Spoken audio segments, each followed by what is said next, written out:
Hello everyone, welcome to Oliver's world. আজকে আবার চলে এসেছি আরেকটা মিনি ভ্লগ নিয়ে। আজকে আমি যাচ্ছি মামার বাড়ি, না মামির বাড়ি। এই যে পাশে মামা, আর আমার মায়ের মুখটা ফুলে ঢোল হয়ে গেছে, কারণ মাকে ছেড়েই প্রথমবার আমি একা একা এতদিনের জন্য কোথাও যাচ্ছি। আর আমাদের পাড়ায় কালী পুজো ছিল সেই দিনকে, তবে ঠাকুর তখনও আসেনি, তবে জায়গাটাকে খুব সুন্দর করে সাজিয়েছিল এইবারে।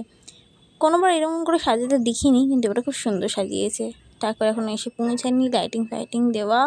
আর আমি তখন মামির বাড়ি কেন বললাম, কারণ আমার মামার বাড়িটা আমার বাড়ি থেকে কাছেই, খুব একটা দূরে নয়, তবে আমার মামির বাড়িটা অনেকটা দূর। আমার মামা, ভাই, মামি কিছু কারণের জন্য তারা মামির বাড়িতেই থাকে, সেটা রানাঘাটে।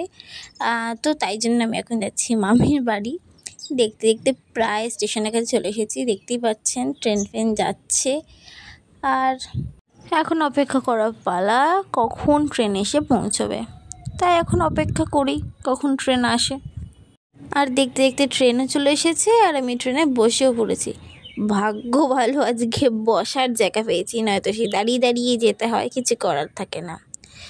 তো ফাইনালি আমি চলে এসেছি রানাঘাট স্টেশনে। আমি এখানে রানাঘাট স্টেশনে ব্যানারটা খুঁজে পাচ্ছি না, কোথায় লেখা। মানে আমি একটু পিছন দিকে নেমেছিলাম, তো এটা হচ্ছে রানাঘাট স্টেশন। চলেই এসেছি। আর এটা হচ্ছে রাস্তা। আমরা আমার মামির বাড়িটা ওখান থেকে বেশ অনেকটাই দূর।